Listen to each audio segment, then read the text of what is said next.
We were together, we had gone through Daniel chapter 9, the opening verses 1 through 23, where Daniel was again praying. He knows that there was a captivity. He knows that the end of the captivity was coming, and his prayer gets interrupted by Gabriel. And he is now being given a prophecy. And the reason he's being given a prophecy is because he's beloved by God. And it's like, well, wait a minute, aren't we all loved by God? Sure we are. But, God gave Daniel visions of the far future, visions of what's going to happen at the end of days. And then remember also the disciple that Jesus loved, which was who? John. What is he given? Well, the entire book of Revelation, very, very clear picture of, again, what's coming. So how do we end up being beloved to God? Well, we can at least look at Daniel and John and say, well, what was special about them? John, like Mary before him, right, wanted not Jesus' mother Mary, but Martha and Mary's Mary. They just wanted to be close to God. Where did we find John? Reclining on Jesus' chest. He's always called himself the disciple whom Jesus loved. He always wanted to be near him, even in that misplaced request to sit on his right hand and his left hand, always wanted to be close to God. So always, and then what do you know? They're revealed, these secrets. Well, Daniel, again, he's beloved. What did he do? He prayed several times a day, 3 times a day. He would always, no matter who told him to not pray and to not worship his God, he would only worship his God. He didn't care about the consequences. He'd always worry about honoring God. So if you really want to be in their same category, well, do what they did. Be in prayer. And then what's the last thing? Of course, we talked about them being in the Word. Daniel believed the prophecies of the Bible. He believed it up until the day, which we're going to look at today. So let's pick up in Daniel chapter 9, verse 24. And this is one of the key passages that kind of lay out why we believe in the prophetic timeline that we believe. Much of it comes from this section of the book of Daniel. So in Daniel chapter 9, verse 24, it reads, 70 weeks are determined upon thy people and upon thy holy city, to finish the transgression, and to make an end of sins, and to make reconciliation for iniquity, and to bring in everlasting righteousness, and to seal up the vision and prophecy, and to anoint the most holy. So there are 70 weeks that are appointed unto whose people? Daniel's people, right? And who are Daniel's people? Israel, the Jews, right? So he says there are 70 weeks. And what is a week? It's a period of 7. So 70 times 7 is what we're talking about. So the Hebrew word for week is Shabuah, right? It's the word we always use, Shabuah. So Shabuah simply means a period of 7. It doesn't mean weeks as in weeks of days. It just means 70 periods of 7. That's all we know that it means, okay? So 77s can be days, but it can also be years. And in this case, it's going to be years. So 7 things are going to happen during this 490-year period, 70 times 7. So what are the things that are going to happen that concern Daniel's people? Well, if it's 70 weeks that concern Daniel's people, it really has very little to do with the Gentiles. It has everything to do, again, with Daniel's people. And this is one of the reasons you cannot take the Bible and make it fit with replacement theology. God made it clear that there are 70 weeks of years that have to do just with Israel. That doesn't mean the Gentiles aren't there. It just means that these 70 weeks are specific to them. Because God does not leave prophecies unfulfilled. He does not leave promises unfulfilled. He fulfills them. So what are the 7 things we can expect to be completed in the 70-week period? Well, number 1, finish the transgression. So somehow the transgression has to finish, and the next one is the end of sins. Sins have to be ended, okay? Make reconciliation for iniquity. Have to pay for all these sins. Some peace needs to be made because of the sins. Bring in everlasting righteousness. A kingdom has to be there that is truly righteous. Unfortunately, that's not the kingdoms of the world today, right? Then he says to seal up the vision, to complete everything that was spoken about, to seal up the prophecy. So all the prophecies we have need to be fulfilled. And then finally, to anoint the most holy. Now, if you guys remember from David and from Saul, when someone's anointed, they are completed by being put on the throne. So all of this stuff is going to be done. Now, who wants to make the argument that every prophecy in the Bible has already been fulfilled? Has all these things been sealed up? Has Israel repented, as Jeremiah prophesied that they would? We read about that last week. Is Jesus already ruling on the throne of David? Is he already anointed king over Israel? Now, these things are yet future. But again, even though they're still in the future, they're still in this 490-year prophecy given to Israel, the 70-week prophecy. So there are still things today that need to happen to fulfill the covenant with Israel, because the nation of Israel has not turned back to Jesus yet. He says he's going to end sins, right? Have the people of Israel all turned back to God? Because that was specifically dealing with Israel. No, we know many people in Israel who have not yet turned to God. He's supposed to complete that covenant. And only when they accept him as their king and their Messiah, he says he will remember their sin no more. So their sin was paid for on the cross, just like our sin was paid for on the cross. But they have yet to receive it as a nation. So in Jeremiah, going back to chapter 31, in Jeremiah 31 through verse 33 to 34, says, "But this shall be the covenant that I shall make with the house of Israel. After those days, saith the Lord, I will put my law in their inward part, and write it in their hearts, and will be their God, and they shall be my people. And they shall teach no more every man his neighbor and every man his brother, saying, Know the Lord." So they're not going to preach to one another to know God. "For they shall all know me, from the least of them to the greatest of them, saith the Lord. And I will forgive their iniquity, and I will remember their sin no more." So he's saying specifically with Israel, every one of them who survives till the end of this 490 years will know God. Is that true today? No, the vast majority of Israel today is atheistic. They are not religious at all. So we know that there's a time coming where there's going to be 144,000 Jewish men that preach the truth once the church is gone. Whose job is it right now to spread the gospel? You're looking at them, right? The whole church. Every one of you who know Jesus as your Savior. But there's a time coming where someone else is appointed that task. Why would that be? It would be almost as if we weren't here, right? So we're going to have 144,000 that's going to bring people back to their Savior. And not only that, there's going to be 2 special witnesses at that time too, right? Walking through Jerusalem and for 3.5 years preaching the gospel. Now again, God will fulfill this prophecy because he said he will fulfill this prophecy. There is a day coming that this will happen. So can Israel be replaced?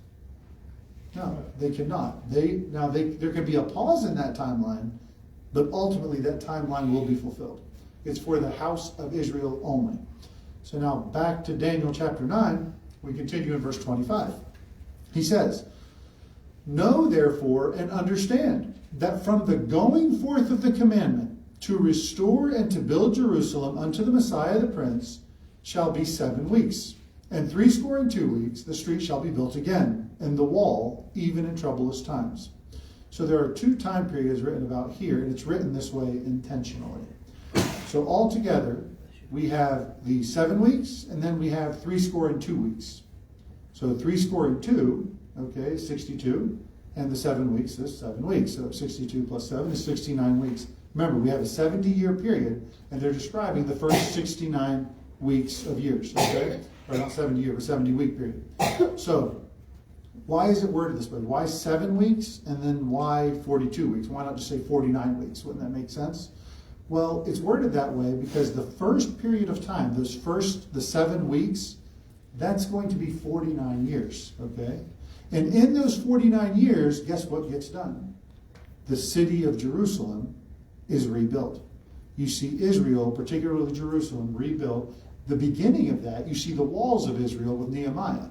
But then you see the entire city that's built. And the reason we know that is because, one, people infer that from this prophecy. But two, accounts from the exiles in Babylon also support that, as they went back to Jerusalem once it was built. So the next period of time after the rebuilding of Jerusalem is this 42 weeks of years. Now that is the time from the restoration of Jerusalem until the coming of the Messiah, the Prince. And then the final period of time, that last week that's left over, we'll talk about it in a minute, that's not in sequence. There is a pause between those first 49 weeks, those first 69 weeks and the final 70th week. So we'll talk about that again. So we then look at the commandment to rebuild Jerusalem. So whenever you think about the time from the commandment to rebuild Jerusalem until the coming of the Messiah, the Prince, it is 69 weeks of years. That is exactly 483 years. That is extremely specific. If you want to prove the Bible wrong, if you want to prove prophecy wrong, this is the easiest place to do it. All you have to do is get them off by a couple of years and you're done, right? Take the timeline and say, no, you're just wrong, and you can prove it wrong. Well, King Cyrus is recorded in Ezra chapter 1, verse 2 to 4, to give a decree to rebuild the temple, not Jerusalem, in 537 BC. Darius in Ezra chapter 6, verse 1 through 5, and then 8 and 12, he gives another decree to rebuild the temple. But Artaxerxes in 458 BC, he gives another decree to rebuild the temple. But the temple, again, is not Jerusalem. 13 years later, in 445 BC, Artaxerxes gives a decree, the commandment, to rebuild the walls and streets of Jerusalem. And this triggers the timeline of this prophecy. Because remember, we have the exact time when supposedly the Messiah, the Prince, will come in and be cut off. Okay? So if you get to extra biblical sources, like Ptolemy's canon, the Babylonian astronomical diaries, and then business tablets, they put Artaxerxes Longimanus, the guy who gave this decree, his reign at 465 to 424. And his 7th year of his reign, again, would be 458 BC. I know you don't care about these numbers. But the 20th year of his reign, when he gave this decree, would be either 445 or 444 BC.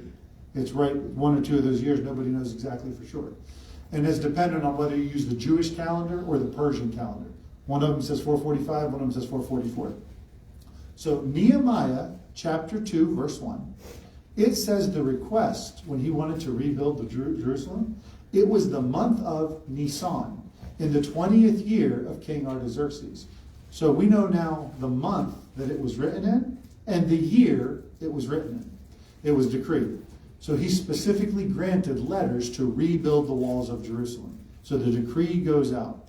If you use the historical 360-day calendar, and you calculate how that would travel through all of history, that leads you up to Nisan, okay, again, probably 32-ish AD, that Jesus Christ comes in on the 10th of Nisan.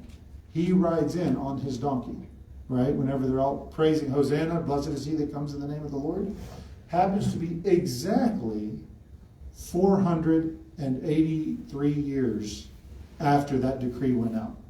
Not a week before, not a week after. Now, it doesn't give us the exact date of the decree, but we certainly are within a week of it, right? And again, is that not the biblical pattern? Because remember, in Exodus, whenever the people of Israel moved to Egypt, what day did they leave? Does anyone remember? The exact same day they went in, 400 years later, right? So that's actually 430 years technically. In Exodus 12:41, God actually keeps those dates very specific, right? So they were calling him the king as he rode into Jerusalem. Why was he willing, by the way? Do you know how many times before that people were trying to call Jesus the king? There were many times they tried to make him king. Why is it when he rode in that time, and the people, the Pharisees, are like, come on, man. The priests are like, please, tell him to stop doing that. And he's like, no, I'm not going to tell him to stop doing it, because even if I tell him to stop doing it, the rocks will cry out.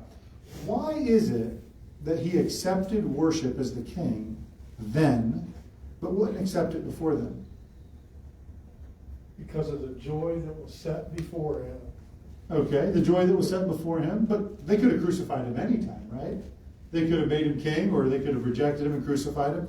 Why did he accept it then? Because it was the appointed time. Because it's the appointed time. Because he was fulfilling to the exact day the prophecy of Daniel. How seriously do you take prophecy? I said this before. When he says, I'm going to reign 1,000 years, what do you take that to mean? I'm going to reign 1,000 years, right? Jesus made it clear he had a very set time that he had to ride into Jerusalem. He repeatedly said that if his hour had not yet come, he can't go yet, right? So in John chapter 6, verse 14, as an example, he says, then those men, when they had seen the miracle of what Jesus did, said, this is of truth the prophet that should come into the world. When Jesus, therefore, perceived that they would come and take him by force to make him a king, he departed again into a mountain himself alone. Totally different story.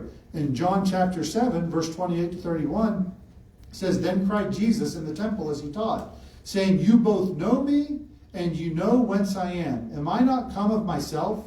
But he that sent me is true, whom you know not. But I know him, for I am from him, talking about God. And he had sent me.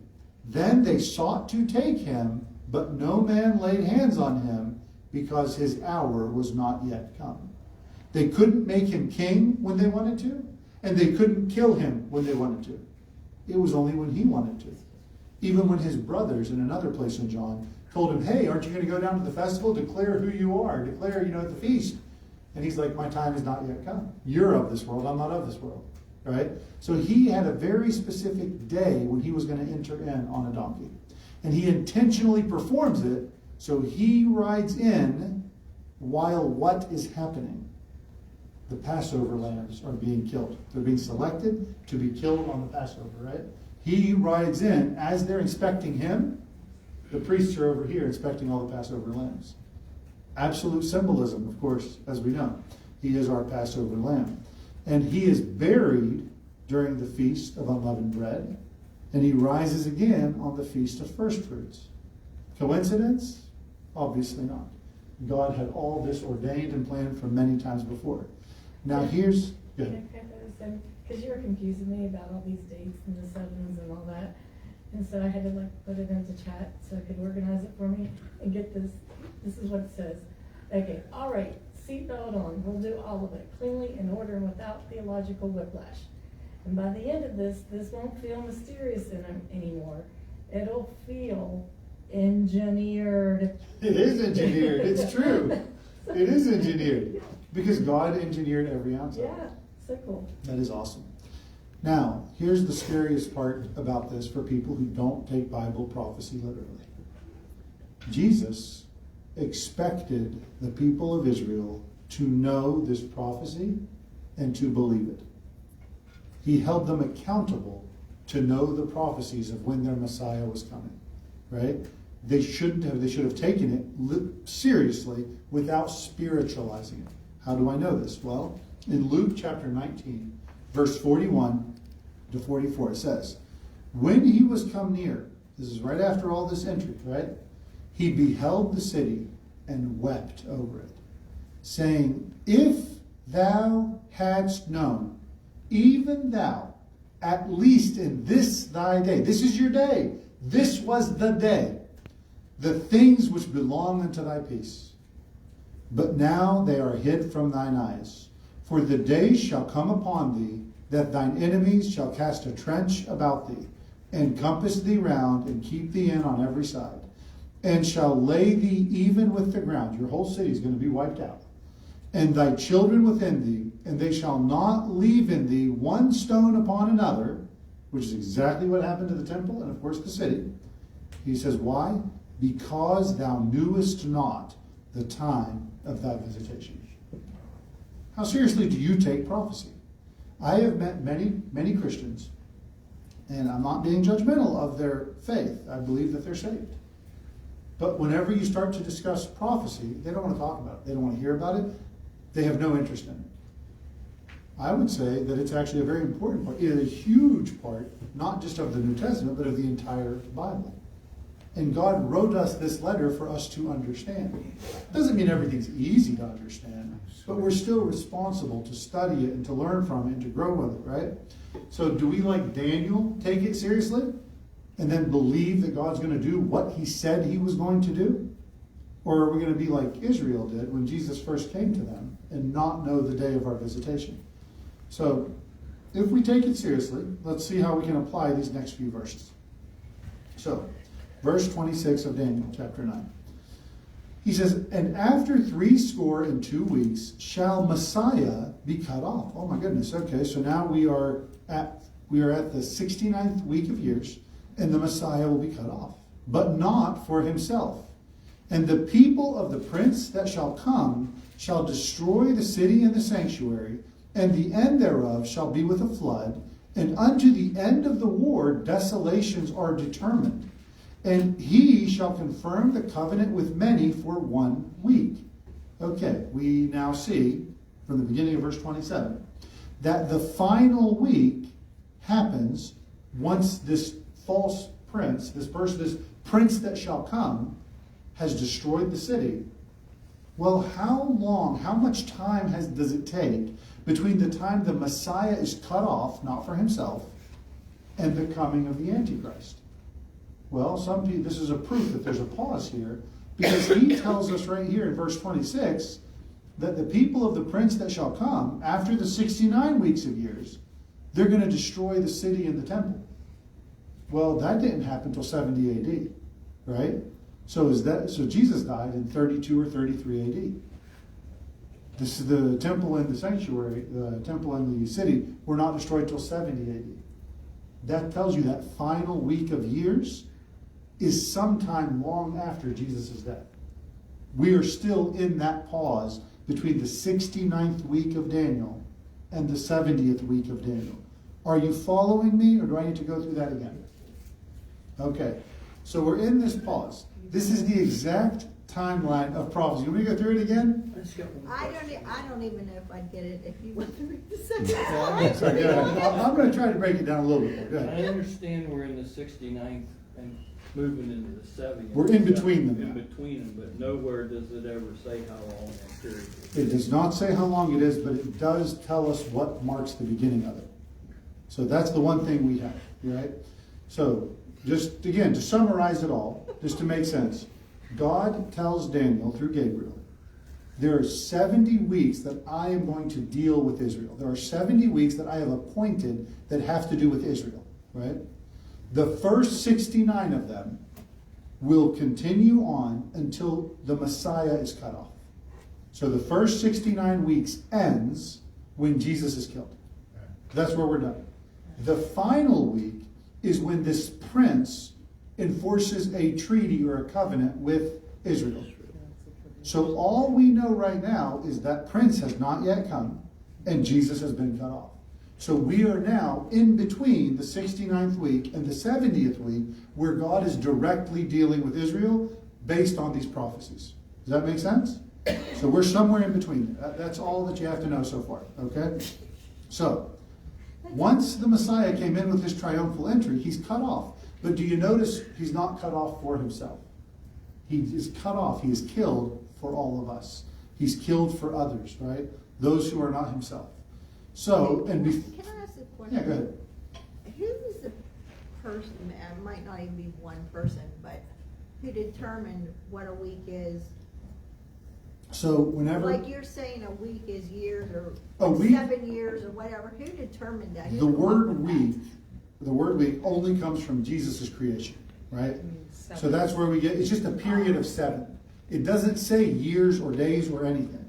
I could even say a week of decades, which is 70 years, right?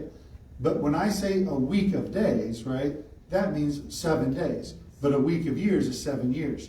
The reason we know that these mean years are because we live after the prophecy has been fulfilled. If we were there the day that Daniel got this, we might have thought in 69 weeks of days, Jesus is going to come and he's going to be cut off. But because we have the benefit of living beyond that prophecy, we can now look back and say, oh, he meant years, so we don't have to question it.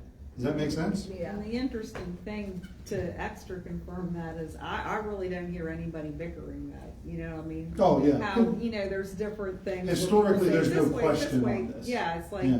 everybody just, you know. But what's amazing to me is there is everyone agreeing on those first 69 weeks. And then you get all these people saying, well, the last week's not really a week. Well, why would it change? Why is it not really 7 years? Why would it change all of a sudden? There's no reason to think that it would. So, before the final week begins, we have this pause. Because again, the death of Jesus, sometime around 32 AD. And then the destruction of the temple and Jerusalem was in 70 AD. So far, that timeline has not yet resumed. Now, the prince of the people that shall come will destroy the sanctuary and the city. Who destroyed Jerusalem? Romans? The Romans, right?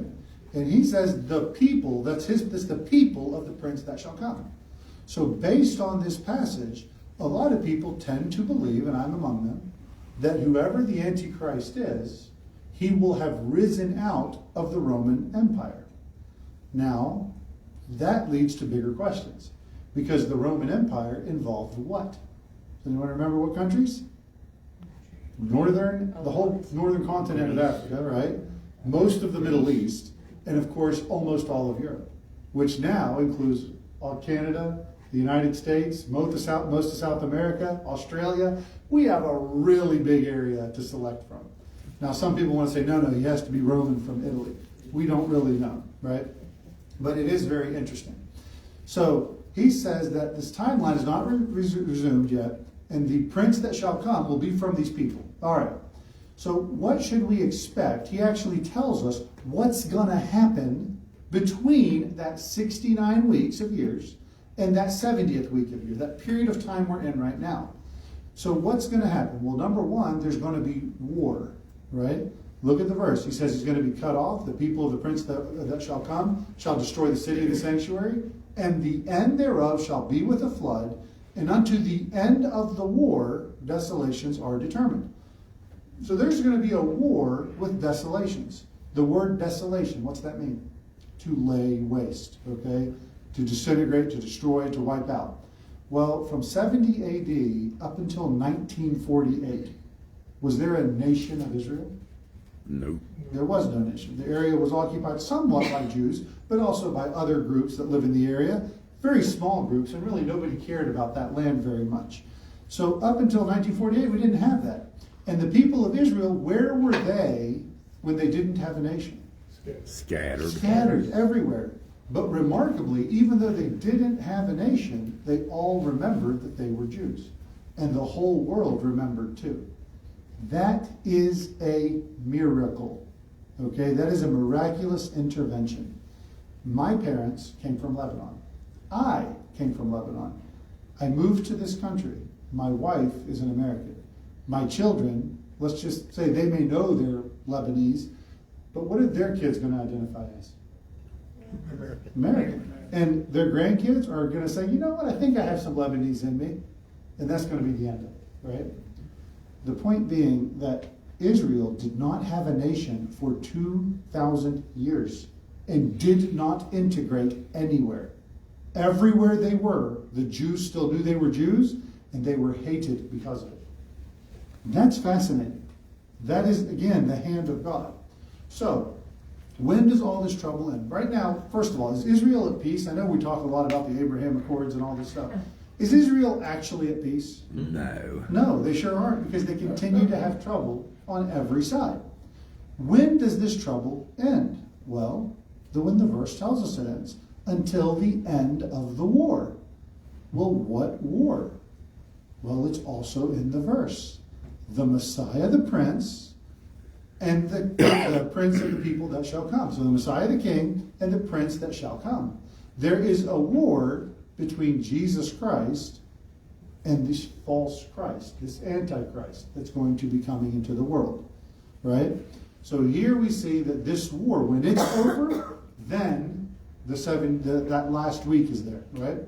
So when do you expect the troubles of Israel to end? when Jesus sits on the throne. That's when it's going to happen, okay? Now the apostles, what did they think? Remember after the resurrection, what did they ask Jesus? Hey, you ready to set up that throne yet? They thought they were there. They said, this is perfect. Just come on back now. You were killed. Great. We missed you for a few days. Now you're back. All is well.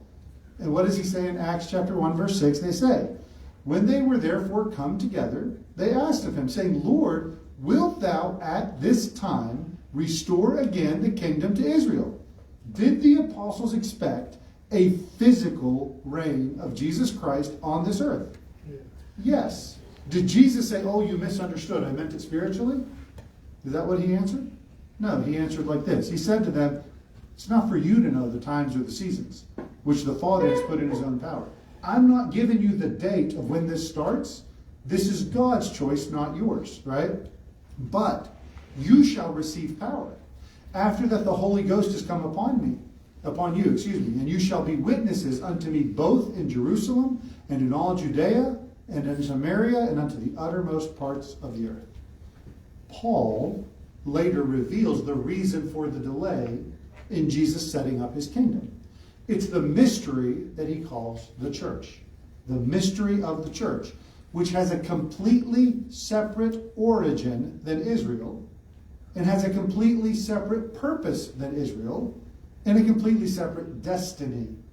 Now, Israel does have a lot of people who will be saved and are part of the church, but not as a nation, okay?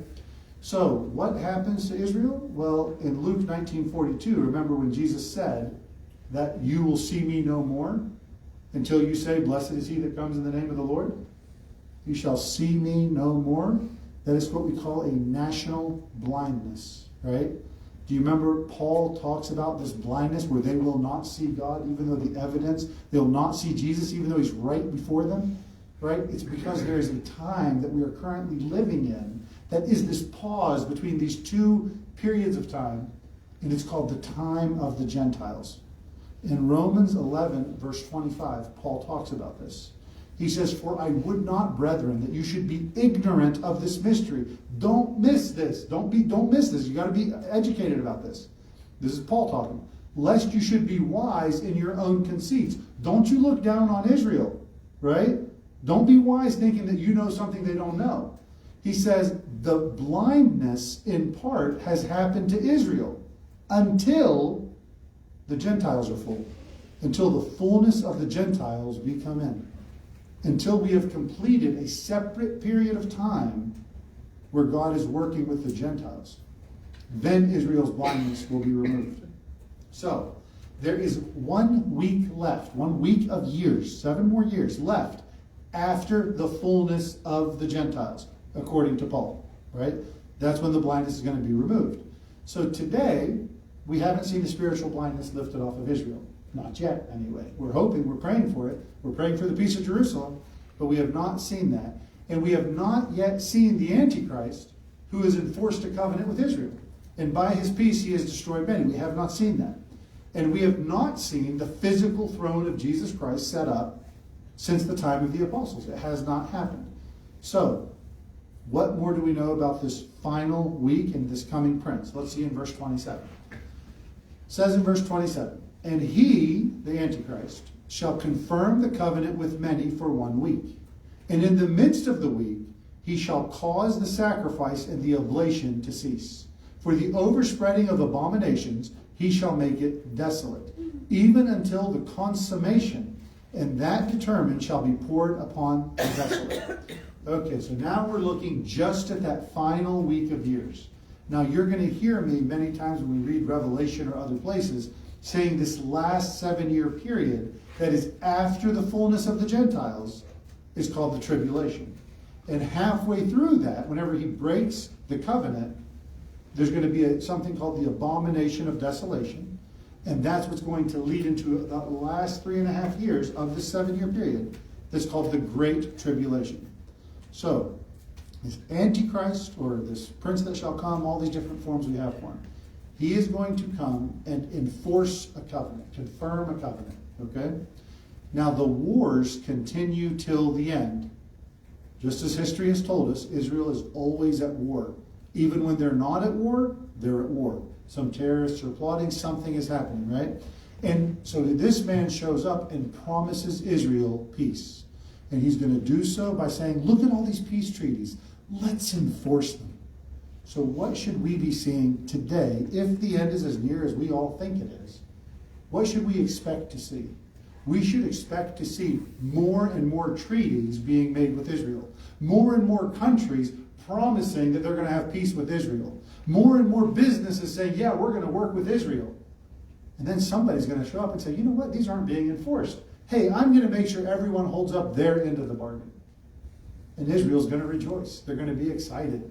All right, we all get to have peace. These, whatever peace treaties they make, whether they're the Abraham Accords or other things, are going to be enforced. So these wars are there, but in the middle of the week, 3.5 years into the time he promises to enforce this treaty, he commits this abomination. It says, for the overspreading of abominations shall make it desolate. So, notice that the temple must have been rebuilt. We saw earlier, after the Messiah is cut off, his people will destroy the sanctuary. Yet here, he is going to cause the sacrifices to stop, which means the temple, or at least the tabernacle, has to have been rebuilt. And he's going to then perform the abomination of desolation. Do you guys remember what the abomination of desolation is? It's where an image or a statue or an AI or something is set up in the Holy of Holies, making it unusable to worship God. Okay? Now, the book of Revelation is a commentary on this week. This final week is the book of Revelation. You see the fullness of the Gentiles in the first few chapters, where he talks about the churches, and he tells each of those churches he's going to take some and leave others. The rapture is clearly in the Bible. You can disagree about the timing of it, but it is clearly in the Bible, despite what some people will teach you. So the book of Revelation is going to be dealing with this exact time.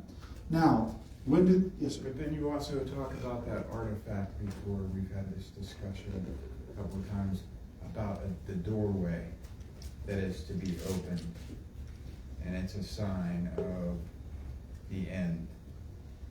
The door in the wall of Jerusalem, or do you mean the door in heaven? In Jerusalem. Yeah, the Eastern Gate. Eastern Gate. Me and you, we've talked about that before, that's a sign of the end time. There's a variety of things, again, that are all coming together right now. All these different small prophecies that set things up today that we could see a tabernacle built tomorrow if they were given a location to do it. And every prophecy has come together, right? But specifically for this, the book of Revelation, based on all of our best estimates historically, was written in 90 AD. And all of the things talked about from this book here in Daniel, the ones where it talks about the abomination of desolation and so forth, is all set as yet future. This is important because some people believe that all of Revelation and all of Daniel, all that happened in 70 AD. That's a view called preterism, that Jesus has already returned, the second coming is over, and look around you, we're in paradise. I'm like, maybe I need new glasses or something, I don't know. But Yeah. the reason we know that John wrote Revelation in 90 AD is actually quoted from the early church. So Irenaeus in 180 AD, he talks about John's writing of Revelation. He says the apocalypse was seen toward the end of Domitian's reign. Domitian's reign, again, was about 95 to 96 is when it ended. So that's one of the reasons we know when Revelation was written. Also, Clement of Alexandria, Tertullian, Origen, Eusebius, Jerome, Bede, Arthur, they all talk about John's exile and Revelation under the end of Domitian's reign. So we know that when he was on the island of Patmos was about 90 AD. So Jerusalem had already been destroyed. And John still talked about these things as they were yet future. Okay? All right, so last little bit here and then we'll wrap it up. The tribulation of Israel begins when this prince shows up. When this prince gets there, that begins this last week. That person enforces the covenant. His abomination of desolation is halfway through that week, okay? This pause that we're currently in is waiting for the Antichrist to be revealed. What is the other phrase for the tribulation given in the Old Testament? There's another name given to it. The time of Jacob's trouble. So does God somehow forget about Israel? Is replacement theology a thing?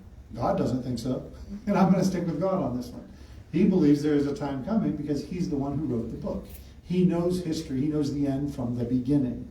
So all these people who want to talk about replacement and Israel's time being over and we're the new Israel, we get all their promises, which are major denominations that hold this view. That is not a biblical view. And we know from Thessalonians, from the letter to the Thessalonians, which we've talked about, that the revealing of this Antichrist happens at the rapture. Because they were worried. Again, go back and look at it. Take your time with it. Go through chapter 2 of 2 Thessalonians. And they were all worried they missed the rapture. And he's like, don't let anyone concern you with that. That day cannot come unless there be a great falling away and the man of sin be revealed. And as you go through the chapter, you see that he says that only once that restraining force is removed can that Antichrist be revealed. Something needs removed, so stop worrying that you missed the rapture, because look, there's no Antichrist. If you had missed it, you'd have seen this man of sin. But you clearly didn't miss it. So keep that in mind. I know that was a lot. Good luck going back to sort that out. We'll pick up with chapter 10 next time. Any questions, comments, anything on this so far?